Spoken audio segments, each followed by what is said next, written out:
Hey everybody, welcome to the Portico podcast. This is Mike Casey, the founder of Portico Advisors LLC, and I'm really excited for today's episode, which features an interview with Simon Clark, a reporter at the Wall Street Journal and the co-author of The Key Man, the summer's must-read book about Arif Naqvi and the downfall of the Abraaj Group.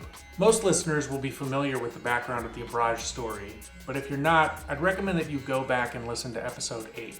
But even more, I'd recommend you go and purchase a copy of The Key Man for yourself. It's an absolutely riveting book, and I think it has the pace of John Carreyrou's Bad Blood, but with an unbelievable cast of credulous characters who fell for an utter fantasy. In today's conversation, Simon and I discuss the origins of Abraaj, some of its early transactions, and the oft-asked question, where did they get their money? Abraaj's acquisition of Aureos and how it unlocked the firm's ability to scale. The manufacture of social capital, meaning the people and firms who testify to the greatness of Arif and Abraaj, seemingly without conducting an ounce of due diligence. The Karachi electric deal, the $6 billion mega fund, the promise of impact investing, the necessity of greater transparency in private equity, and much more. I had 4 pages of questions for Simon, so we clearly didn't get to everything on my list. And candidly, some of the questions that went unasked may be better over a pint. But do yourself a favor, grab a copy of the book, and until then, I hope you enjoy this conversation. And if you do, feel free to share it with a friend. Okay, Simon, thanks for coming on the Portico podcast. Hi, Mike. Very good to be here. So I'm extremely excited about this. But first, I just want to congratulate you and your co-author, Will, on just a superb job. The Key Man, which we're discussing today, it's just absolutely riveting. I just couldn't put it down. So kudos to the both of you. Thank you very much.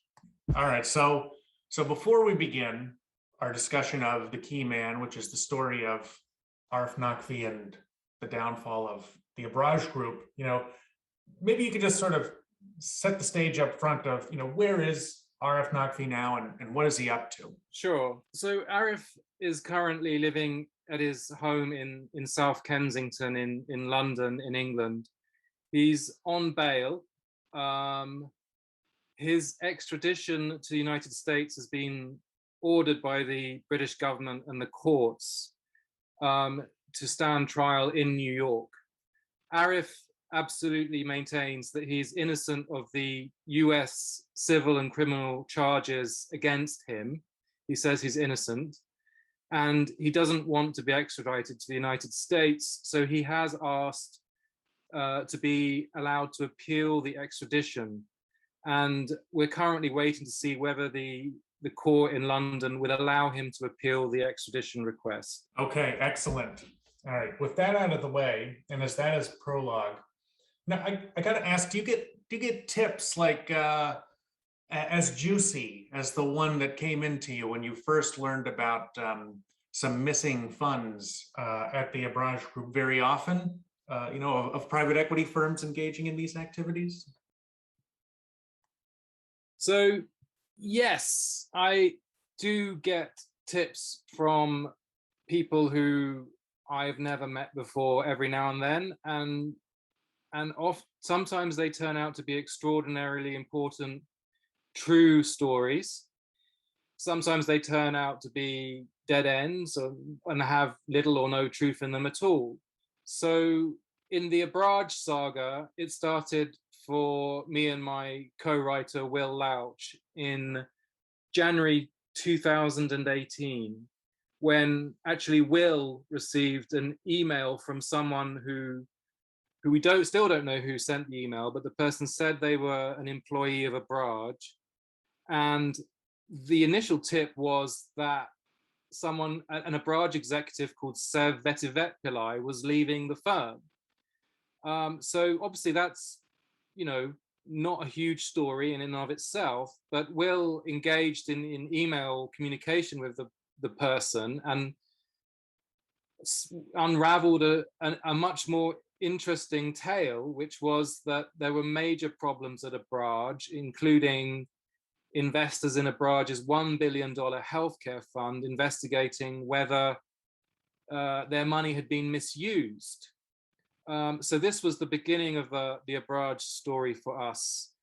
Will came and spoke to me about the email. We both specialized in writing about private equity at the Wall Street Journal at the time. And I had interviewed Arif Naqvi, the founder of Abraaj, many years before in Dubai, and I knew a lot of the people that worked at the firm. So then we started calling our sources, investors, members of the Abraaj, and elsewhere to try and find out what was really going on in Abraaj. Now, our first story was published in the Wall Street Journal on February the 2nd, 2018. And this article we wrote said that investors in Abraaj's healthcare fund are investigating whether their money, $200 million of their money, had been misused in some way. That was basically what the article wrote. Now, none of the information that we published in that article or any subsequent article actually came from sources whose identity we did not know, because we can't write articles based on sourcing which we don't know the source of. We have to know who our sources are and verify the information before we can actually publish articles. So the original mystery email was very helpful in telling us, hey, there's something going on here. That wasn't enough for us to publish an article. We then had to go and do a massive amount of reporting, talking to people all over the world, gathering documents, verifying information, and then publishing an article. And that's how this all started. Yeah, so you've got you mentioned this previously, but you have a history of interacting with the Abraaj Group way back in 2007, and I was just wondering, did the hair pop up on the back of your neck when this happened? Because it sounds like it was a colorful treatment that you received from the firm back in 2007 after two transactions that they had participated in. The first was the acquisition of Spinneys, which was a Lebanese supermarket chain, which was a related party transaction that Abraaj was purchasing it from Arif's holding company, Cupola Investments, I believe it was. And then it was selling an interesting deal in EFG Hermes, an Egyptian investment bank. I don't know, do you want to sort of recount your experiences back then? Sure. So my first thought and feeling when Will came and told me he got this email saying there were serious problems at Abraaj was sadness, because Abraaj presented itself as really quite a wonderful firm in a world of white American or British, private equity tycoons. Abraaj was based in Dubai and had a sort of United Nations workforce drawn from all over the world, particularly from South Asia, Pakistan and India, and from Africa and from the Middle East. And the pitch of the firm at the time was that it was, the world's most important impact investor in emerging markets, which is to say that it was investing for multiple objectives. Yes, to make a profit, but also to end poverty and to improve social conditions and to solve environmental problems. So the pitch of the firm was very appealing. I mean, what's not to like about a firm that says it wants to make money and end poverty? It's a very appealing and seductive message. So the notion that there was a serious problem at this firm was saddening to me. So as you mentioned, I have sort of known about Abraaj for many years. I started writing about private equity in around 2002, which is actually the year Abraaj was founded. And I first had my first sort of big interview of Arif Naqvi, the founder of Abraaj, was in Dubai in 2007.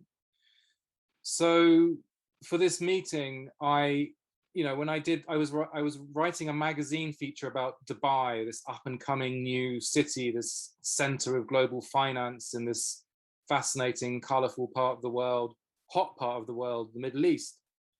Dubai was pitching itself as, the region's global financial center, and companies and interesting people were coming out of Dubai. And at the time, Arif seemed to be the most interesting and most successful person to sort of emerge from Dubai. He just sold his 25% stake in EFG Hermes, which was an investment bank based in Cairo, and he sold it for around $1.1 billion, having bought the stake just a year earlier for half of that, around $550 million. So he doubled his money in a year and was much celebrated in the financial press for this, amazingly successful fast investment. The investment was kind of complicated because even at that time, Abraaj was a private equity firm raising private equity funds, but this particular investment had been funded from Abraaj's balance sheet. So they had quickly sold shares in Abraaj to raise money to buy this stake and buy it through the balance sheet rather than through the funds. But anyway, I mean, it had gone well, and it had got a lot of positive coverage for Arif. So I arranged my interview with Arif in advance from London, or at least I thought I had, via email with a representative of his firm. So I showed up in Dubai in late 2007, and the photographer had flown in from Mumbai, and we went into his office, which was in the Emirates Towers in Dubai at the time. I went to the front desk of Abraaj and said, hi, I'm here to interview Arif. And the secretary went off to find Arif, and then came back on her own and said, he doesn't want to talk to you. And I was like, what do you mean he doesn't want to talk to me? I've flown thousands of miles from London to talk to him. Please, could you at least go and ask him to come out and say hi and at least tell me why he doesn't want to talk to me? So she went back and came back again, this time with Arif, and Arif said, what's this about? And I said, well, hi, I'm here to interview you. I thought we had agreed this. And he said to me, well, I don't want to talk to you. And this had never happened to me before, and it's never happened to me since, that an interview I thought was going to happen, it was called off. And it was quite worrying for me because I'd spent quite a lot of company money to fly to Dubai and was counting on this big interview as an important part of the magazine feature I planned to write. So anyway, I turned to my photographer and I said, okay, well, we better go and see the next guy. And the next guy we were planning to go and see was a senior advisor to Sheikh Mohammed, the Crown Prince of Dubai. And when I mentioned this in front of Arif, he said to me, you're going to go and see this guy now? I said, well, we're going to his office now. So he said, okay, let's sit down, let's talk. And so we sat down and we talked. But I was quite, again, now I was really shocked. He'd changed his mind. And it seemed that it was knowledge of who I was going to see next, which had prompted him to change his mind. And my interpretation of what had happened was that it was the knowledge of the status of the person who I was seeing next, which convinced him to talk to me. And I mean, fair enough, people make decisions as they wish, but I thought that was a bit unusual. Anyway, in subsequent years, as Arif gave more and more speeches about impact investing and global inequality and the need to end poverty, I could never forget that initial meeting I had with him and how it wasn't a desire to end poverty or a desire to sort of speak truth to power, which had prompted him to speak to me. It was a sense of the status of the next person I was going to talk to. So my impression of him was, this is someone who's very interested in status and power, not necessarily interested in, people who don't have status and power. So I had always had a mixed sort of feeling of what his primary interests and objectives were. Got it. All right. So, you mentioned that these transactions that prompted you to go on the plane to Dubai to do these interviews, at least one of them was done from the balance sheet. And one of the long-standing questions I'd receive whenever I'd go out and pound the pavement to meet with firms, particularly as Abraaj was raising their $6 billion fund, which we'll come on to later in the conversation. But one of the long-standing questions was, where do they get their money? And you point out in the book that OPIC, the U.S. government's development finance institution, now called DFC, or under the acronym DFC, looked into rumors of their funding from questionable sources, but they never found anything. And so, did you ever figure out who were those questionable sources? And even if the government couldn't prove that it came from questionable sources and the rumors were true, were there enough warning signs for them to not to proceed with financing some of the investments and vehicles? So, as I mentioned earlier, I've been writing about private equity now for quite a long time, since 2002, and have been aware of Abraaj pretty much all of its existence, and interested in it because, it was doing deals, investing in interesting parts of the world, in Africa, the Middle East, and South Asia. In the early 2000s, most private equity happened in North America and Europe. And this firm was interesting because it was getting outside of North America and Europe. And that was interesting to me and to other people too. So in the early 2000s, there was always a bit of a sense of mystery around the origins of Abraaj. Where did it raise its money in the very beginning? Or where did the predecessor company to Abraaj, which, as you said, is called Coppola, which was a company that Arif founded in 1994, how was it funded? There was a lot of sort of rumor about that. And as we've discussed, Abraaj developed this large balance sheet. So this was actually around the time of as I said, the EFG Hermes deal. Arif sold shares in Abraaj. And subsequent to that, Abraaj press releases would always have something along the lines at the bottom that Abraaj had a $1.5 billion balance sheet. And, year after year, this number never changed. It was always $1.5 billion, and it was never very clear what this money was consisted of, where it came from. And this was alongside the investment funds that it was raising, the private equity funds. So, I just didn't have enough visibility of Abraaj to feel confident in writing about it. So I generally avoided writing about it for years, frankly, because I didn't have any evidence of any problems. So I couldn't write about that. But I certainly couldn't drink the Abraaj Kool-Aid, and I'd write articles about being it the best thing since sliced bread, because I just didn't have enough information about the firm and how it was constituted and how it was run. So, having now done the research for the book, The Key Man, I have a much better understanding of how Abraaj raised money, and Coppola before it, and where the sources of the money were. So for Coppola in the early days, there was a wealthy Saudi investor called Abdullah Basadan, who was advised by a prominent Pakistani banker called Izzat Majid. And they invested in Coppola and in its deals, and before falling out with Arif.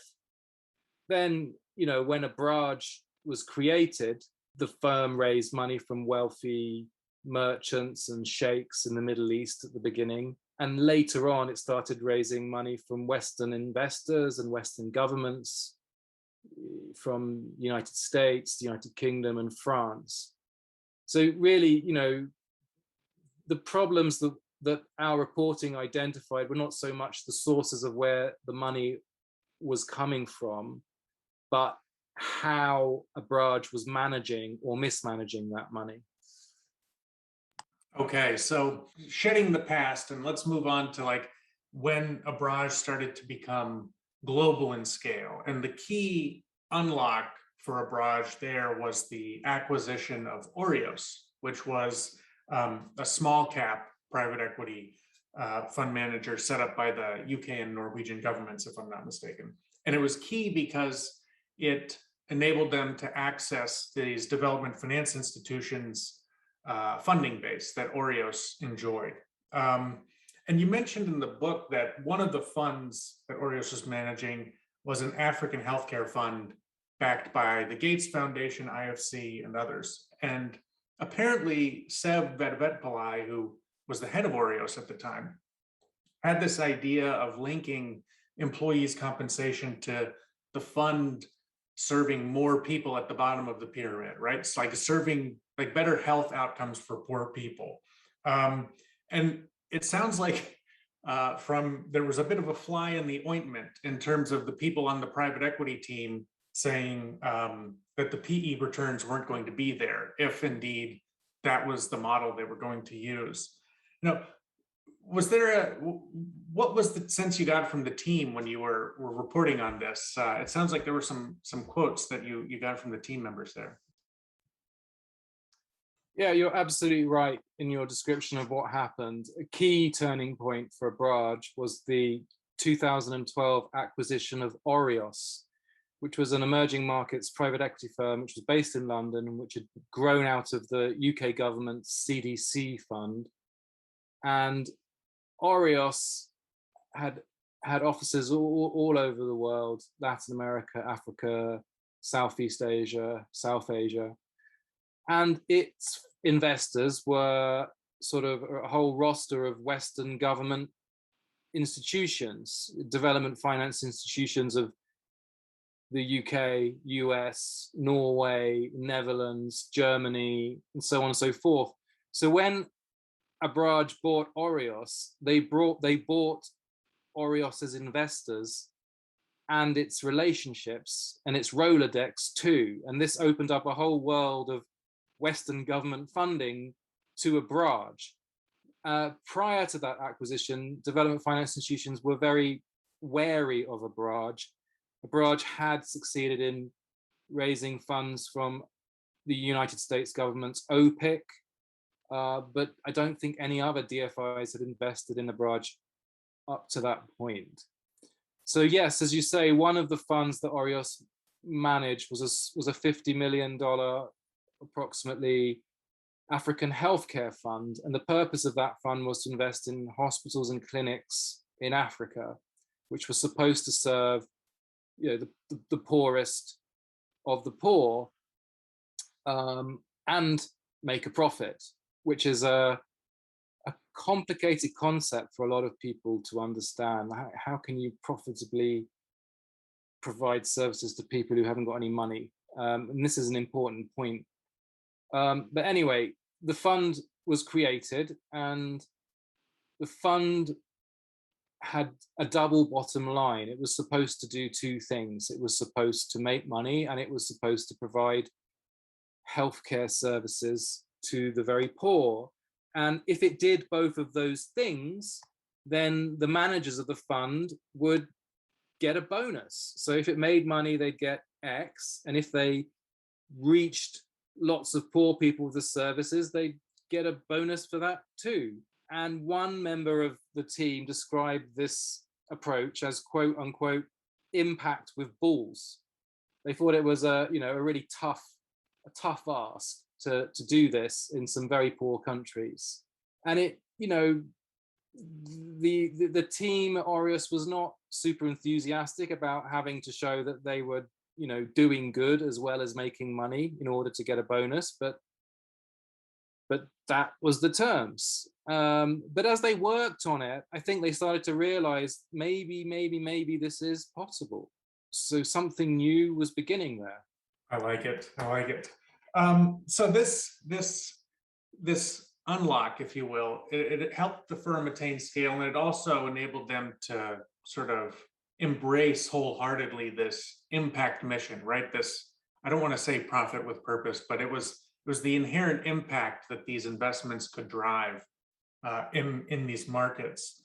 And that was a message that you point out in the book that really resonated, particularly amongst the Davos set. And it leads to one of the threads that permeates this book, which is this manufacture of social capital, that it seems like it was an arduous and a determined effort to build the brand of this firm around impact. And it seems like the cognoscenti at Davos, the media, and even people in governments not only like swallowed these speeches wholeheartedly, but they'd also go to the mat and testify to his greatness. And you've got some painful quotes in the book. So, why was this the case? Why were all of these great and the good people putting their own credibility on the line without doing an ounce of due diligence, if you will? That is a very good question, which needs to be asked to quite a lot of people at Harvard, McKinsey, the Bank of America, US government, UK government, French government, Hamilton Lane, United Nations, Interpol, and many other institutions which backed Abraaj. And that's what we've started to do. And we have put those questions to all these people, and sometimes we got some answers, and a lot of time we didn't get any answers, because while people were very keen to talk about this when it was all apparently going well, they certainly don't want to talk about it now that it's all ended up going badly. And I kind of have a problem with that. So this is a big issue. Profit with purpose, double bottom line, triple bottom line, social finance, ethical finance, impact investing. Yes to all these things. These are all great things, as long as people do what they say.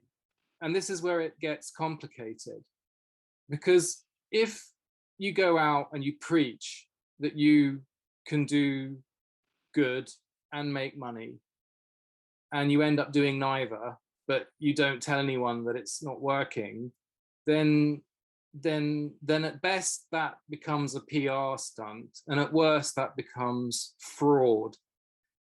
And this whole impact investing, profit with purpose movement has really gone large in the last decade, and that causes me some concern. So when I was 18, I was a volunteer teacher in Pakistan, and then 2 years after that I volunteered to teach in a United Nations refugee camp in Gaza. And these were big experiences for me, coming from the UK and being from a European family. I had no prior experience of living in parts of the world where people live on $1 or so a day. And I made wonderful friends in these parts of the world and became very aware of the massive economic inequality in the world. And it really troubled me, or it really got me thinking. But then after university in 2000, I became a financial journalist. And as a financial journalist, we're sort of mainly required to write about lots of money. So the bigger the amounts of money, the more interest there is in the stories from the editors and the readers in finance. So, you're writing about billions of dollars or trillions of dollars.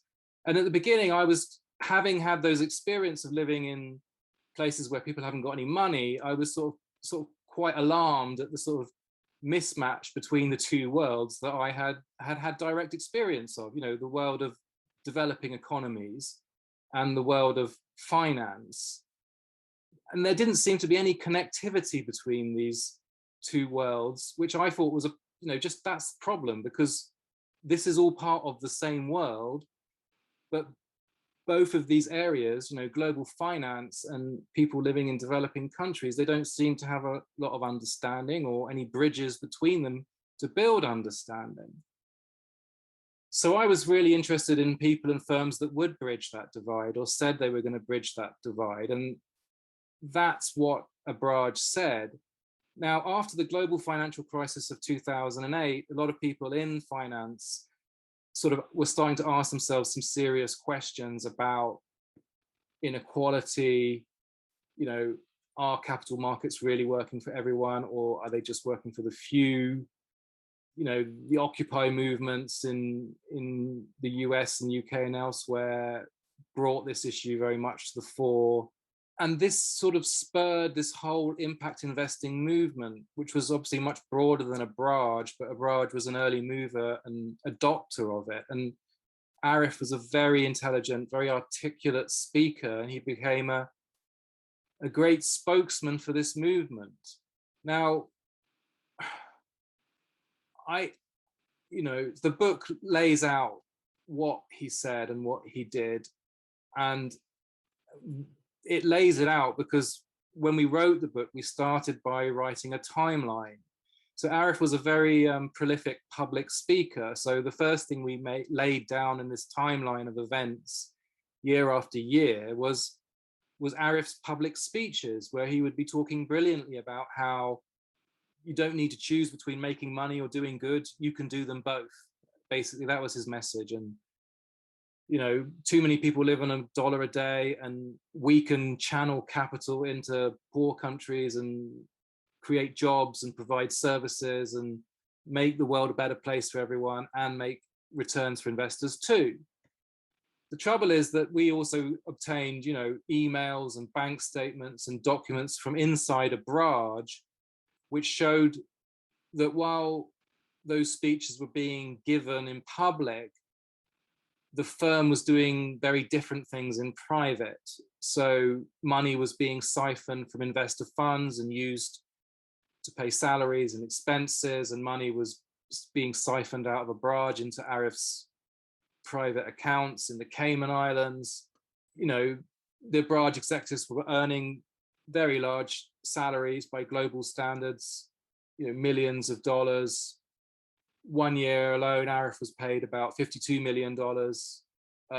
Okay, it's not Steve Schwartzman or Henry Kravis's $500 million a year, but still, compared to the average annual income in the world, or particularly in a developing country where, you know, in Pakistan, the average income is like $1,500. These are eye-watering sums of money. So this is where it all becomes rather complicated, because if the firm is saying one thing and doing another thing, then this is where the promise of profit with purpose can start to go very badly wrong. And it's not just an issue at Abraaj. I think there's a much broader issue, because the whole profit with purpose movement is often based on private equity flows, and there isn't much transparency in private equity. So it's very hard for citizens and investors to judge for themselves whether or not the firms are actually doing what they say, because we often cannot see what's going on with the money flows. Now, a good faith, or I guess an innocent mistake, would be someone who's sincere about doing good and making money. Things don't really go as planned because they make an investment, they lose money, and they're not honest about it. They're too embarrassed and they don't want to talk about it, and that's not good. But it's much worse to not tell the truth or to lie about a well-meaning investment than to tell people, well, this is what we hoped would happen and it didn't go to plan. Yeah. And I think we need more of this. I mean, I can't bear going to impact investing conferences anymore. They're so boring. The marketing spiel is so predictable and uninteresting. I respect people and firms that can say, hey, we tried to do this, it didn't work. It didn't work for following reasons. These are the lessons we learned. This is what we're going to do different next time. I mean, like, I'm a journalist, I'm not an investor, but I'd much more seriously think about investing in someone that could tell me about that than tell me a dry marketing pitch that's not very interesting. I think we have an issue in impact investing and purpose-driven finance about truthfulness and honesty and sincerity. Even leaving aside fraud or malicious intent, like, got an issue about, like, just sometimes being honest about how difficult it is to do some of these things. Yeah. No, I tend to agree, and I think it's also just it's become such a hot pool of potential investor capital that all of the largest asset managers are creating impact business lines, right? And so it's a cynical ploy, in my opinion, to just raise assets under management as opposed to people genuinely trying to do a good thing and do proper impact investments, of which there are many. There are many people trying to do the right thing. And we interviewed some of them, but in previous episodes of the podcast. But to get back to the key man here, one of the So, examples. Mike, can I just say something on that Yeah, point? please. So look, I think it's amazing, it's brilliant that the finance industry is recognizing that there's more to the bottom line than profit.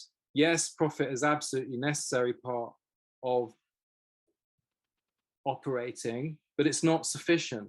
I think this is a great thing. So I spent the first 8 years being a financial journalist, like 2000, 2008, when it was all about shareholder returns, and there wasn't much tolerance to sort of raise any other issues. You know, if you asked a question about gender equality or wages, you like be accused of being a socialist as if that was a bad thing, and your career might end as a financial journalist, which is ridiculous. But so that changed after 2008. There was more of a broad conversation to be had, and then you start having these firms saying, yes, we are here to make profit and do good, you know, improve jobs, end climate change, or fix climate change, or whatever. But instead of my response to that being, oh great, everything's fine now, I can retire or go and do something else, my concern has changed to thinking, okay, that's what you say, but is that really what you're going to do?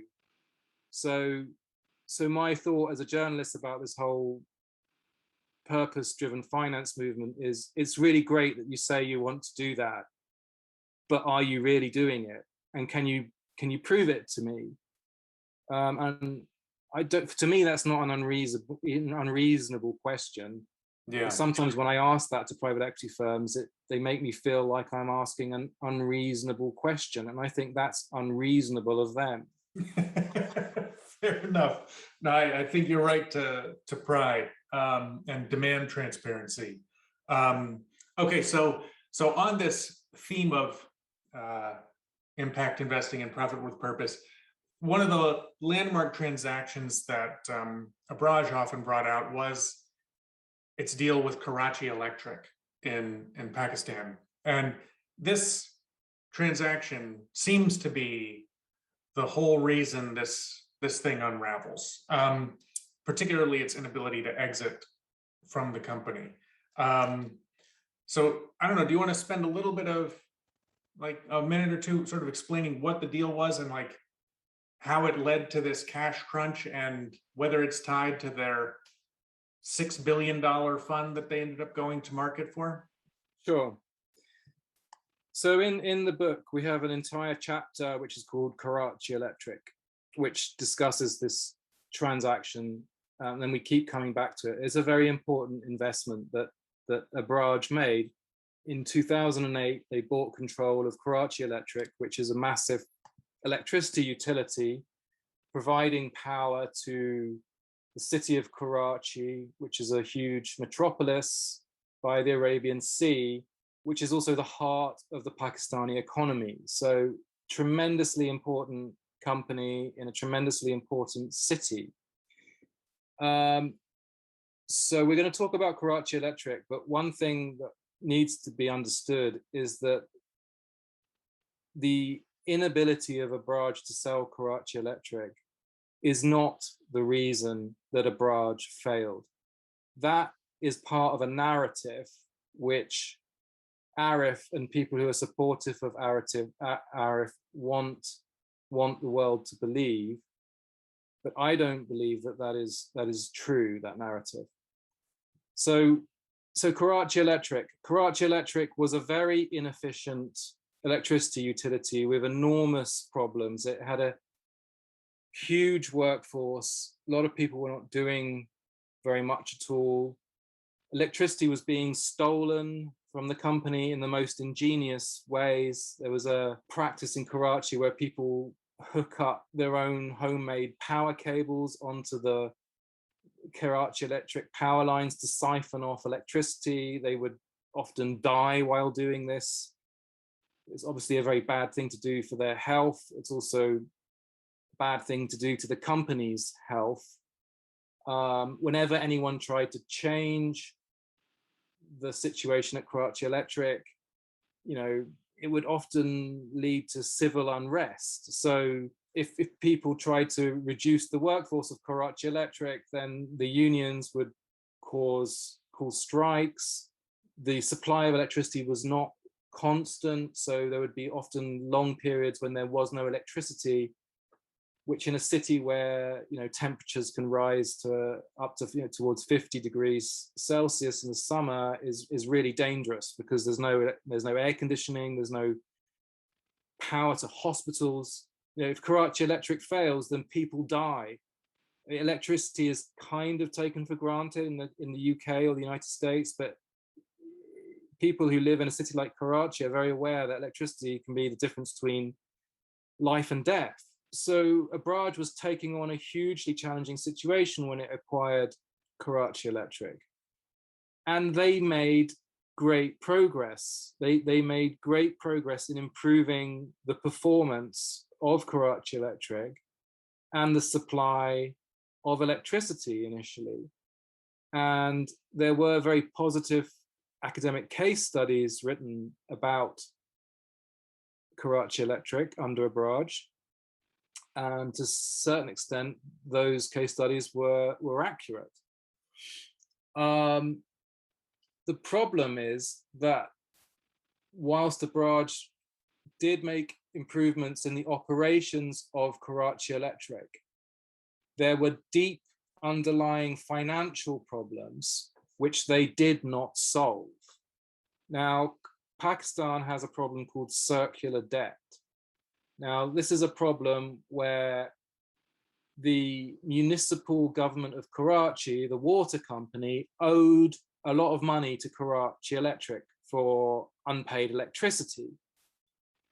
In turn, Karachi Electric owed a huge amount of money to state-owned gas and power suppliers in order to buy or make electricity.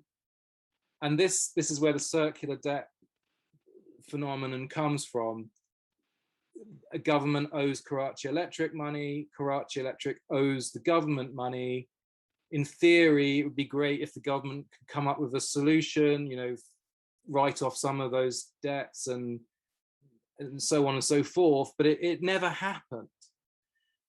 So when Abraaj agreed to sell its controlling stake in Karachi Electric to Shanghai Electric in 2016 for $1.77 billion, Arif was hoping for a swift transaction. He was hoping that transaction could conclude very quickly. But it got held up, and it got held up for a very long time. I have spoken to the civil servants in Pakistan who were responsible for granting approval to that transaction, and that transaction still has not concluded.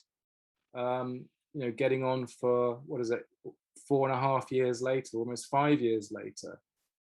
Now, initially, the reason why it wasn't permitted to conclude was because Abraaj would not share with key civil servants the share purchase agreement for the deal.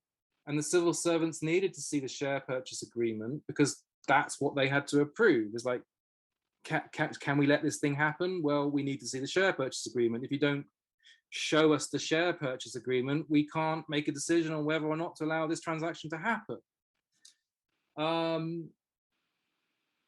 So there was a lot of contested issues around whether or not the transaction should be allowed to proceed. There was a big argument about what the tariff should be for Karachi Electric to sell electricity to the people of Karachi, that tariff has to be decided by the regulator, and there were issues there because obviously depending on the tariff, that has an impact on the valuation of the company.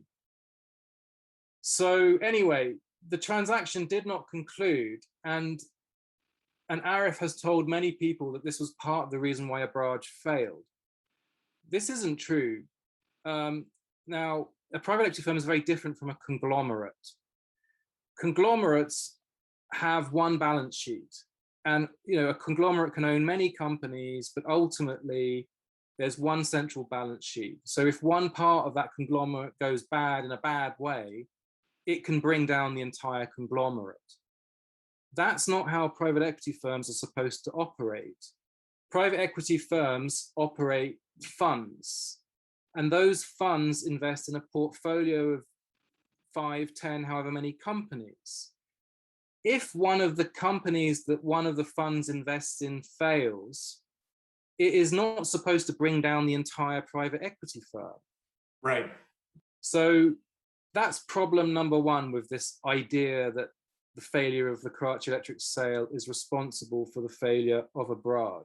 Problem number two with that argument is that Abraaj's finances by 2017 were a disaster, according to the liquidators of Abraaj, which subsequently did forensic analysis, investors in various Abraaj funds, the bank statements and internal documents that I and my colleagues gathered about Abraaj in 2018, and subsequently the SEC and DOJ US investigations of Abraaj and the Dubai regulator investigation of Abraaj shows that Abraaj was spending more than it earned since at least 2014, and that it was more or less on a daily basis risking running out of money.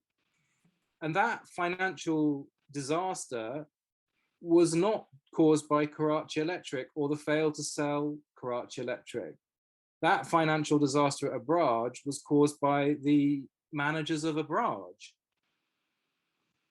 Yeah, so I'm sensitive to bumping up the against the time that we had scheduled. Can we keep going for a little bit here? Yeah, sure. All right, super. So sorry if my answers are too long, but it's quite complicated. It is complicated. It's totally fine. So you rightly point out, like, there's this windfall ostensibly that's going to come in from the sale of Karachi Electric, and the firm has been facing a cash crunch for Abraaj has been facing a cash crunch for quite some time. And so while this is going on, this constipated sales process, Abraaj goes to market with its $6 billion fund.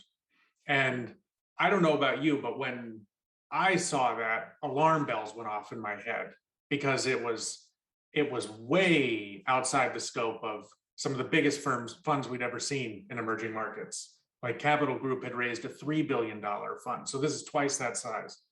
And my thinking at the time was that if Abraaj were a hedge fund, everyone would have seen it as a Ponzi scheme, right? It would have been like, oh, they're just raising enough money to repay investors in previous funds because the funds have already been taken out for other purposes.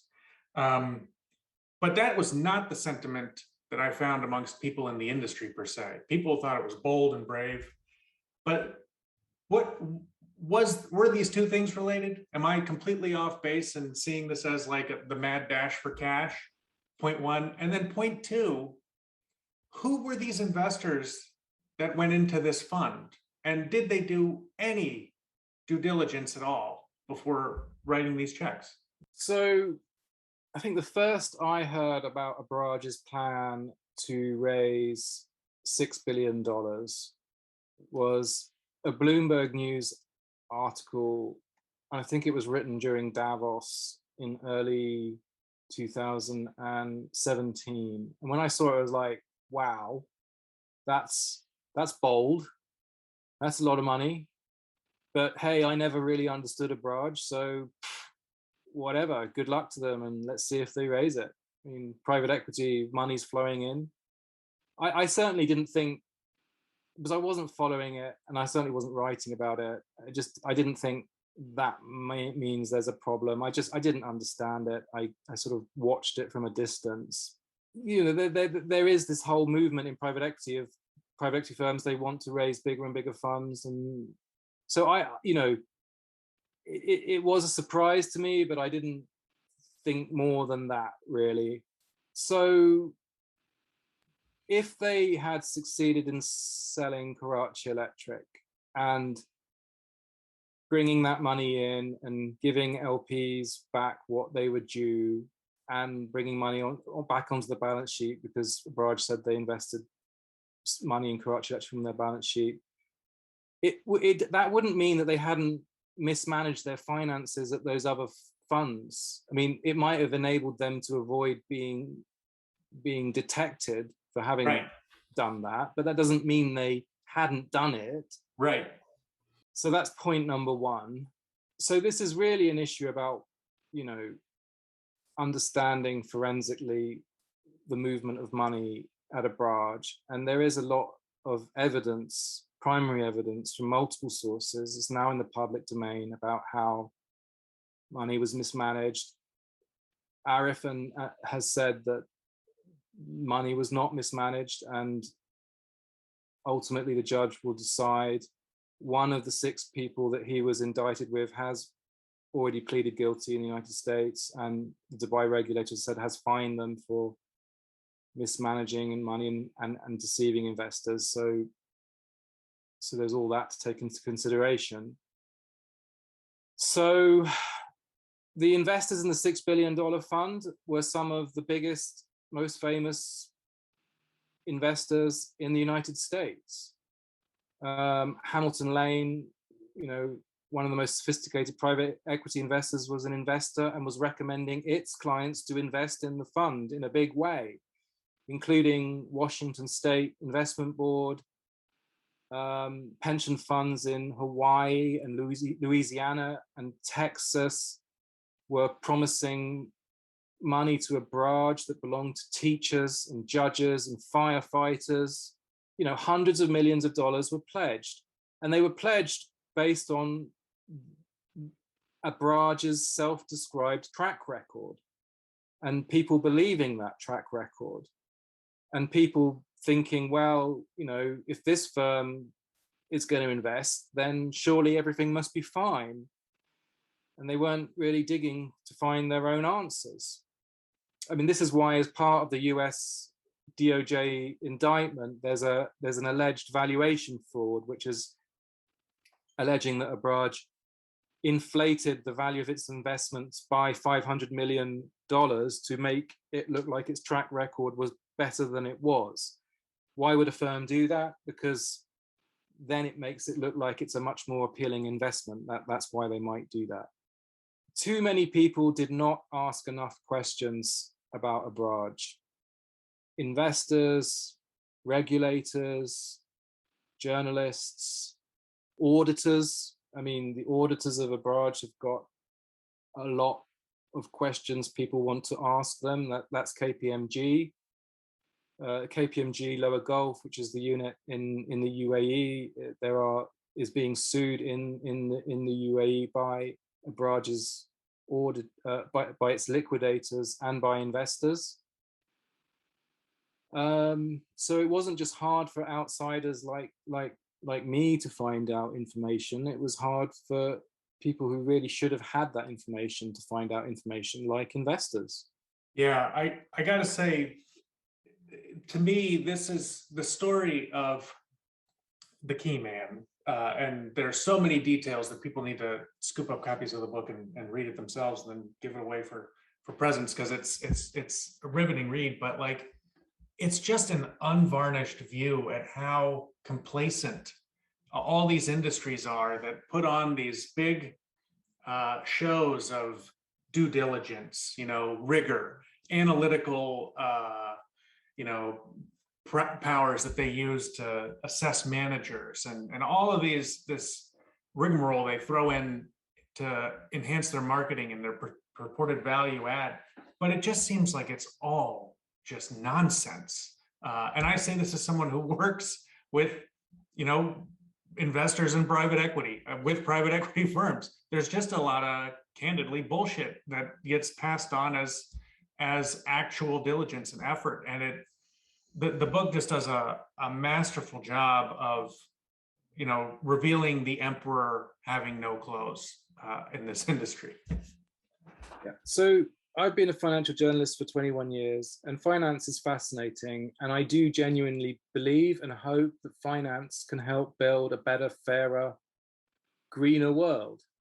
The trouble is that I see in finance is that financial firms and financial industries have an amazing ability to control conversations and to have controlled conversations, whether it's at a conference where tickets cost thousands of dollars to attend, like Davos or most private equity conferences, or you just call up a firm and say you'd like some answers, and you speak to the spokespeople, and they say, oh, you submit your questions in advance and you can't ask this, and he said that, but you can't publish that. And then if things get difficult, they get the lawyers on you. And I think this is really, really unhealthy. It's not just unhealthy for the world, it's unhealthy for finance, because the people asking the difficult questions might be the ones that actually end up saving your firm. So, if people had been able to ask difficult questions to Abraaj earlier, it might have helped investors avoid losing money or being in a time-consuming and bad situation. It might have also forced Abraaj to rethink the way it did some things before they became really bad practices. And this is sort of one of the conclusions of The Key Man, is that if finance is going to help solve the world's problems, then it needs to be a more inclusive conversation. If it's going to help end poverty, then it needs to include poor people in the conversations about how, where, and when money is deployed. There's one line in the epilogue of the book that I really hope becomes popularized, which is that I hope it becomes as unacceptable for a room full of rich people to talk about poverty or poverty eradication. I hope that becomes as unacceptable as it is for a room full of men to talk about gender equality. I mean, impacting investing is like an elite sport. There's a line, we have a chapter in the book called Impact Investing, and the first line of it is, the meeting to end poverty started with cocktails before dinner. And I didn't make that up. That's literally true.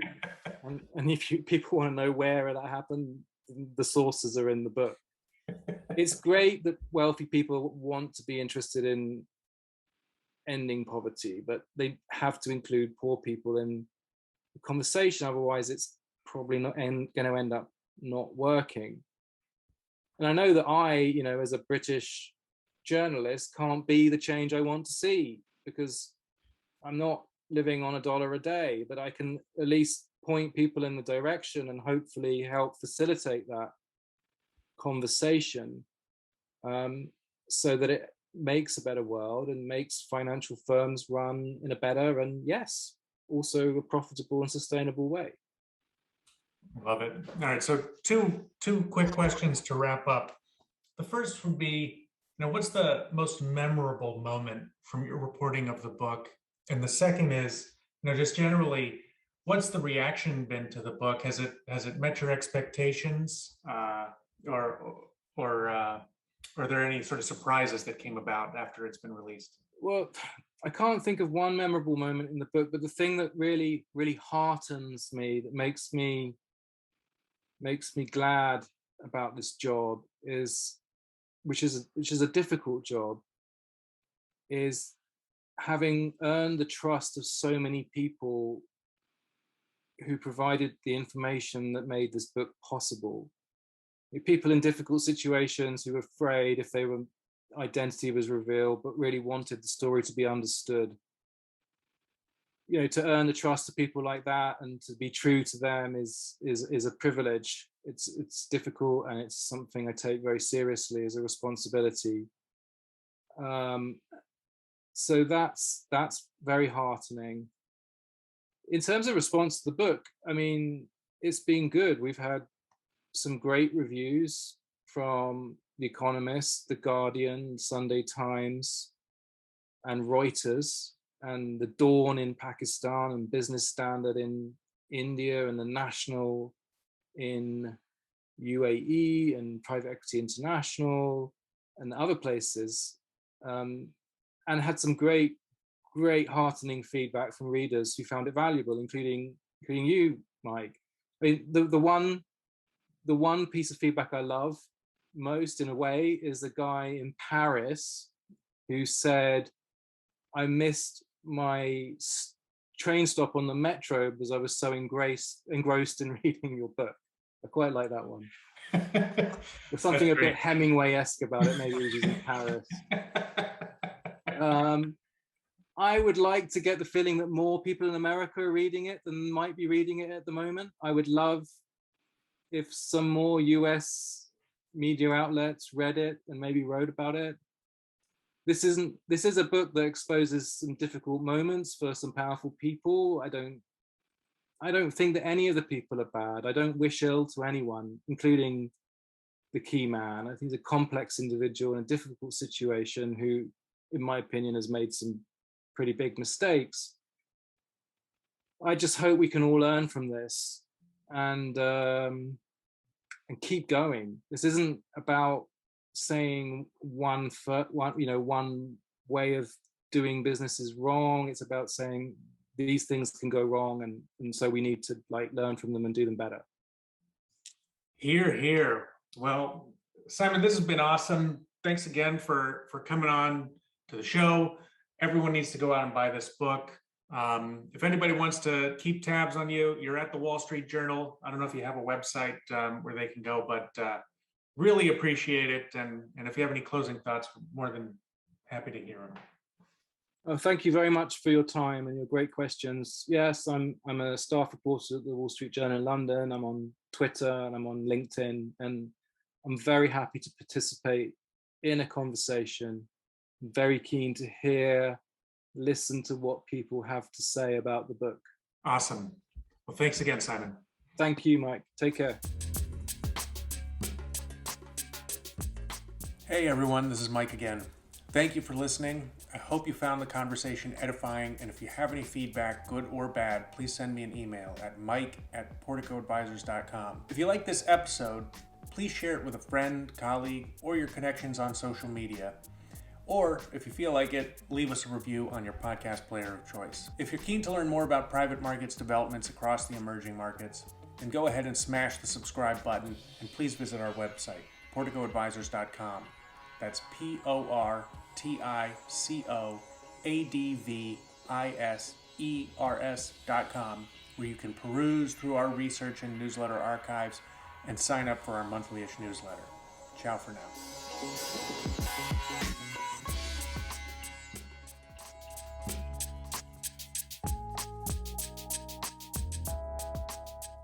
The discussion in this podcast is for informational purposes only. Neither Portico Advisors LLC nor its guests plan to update this material, and the opinions and conclusions mentioned may change without notice. Neither Portico Advisors LLC nor its guests make any warranty that the information in this podcast is error-free, omission-free, complete, accurate, or reliable.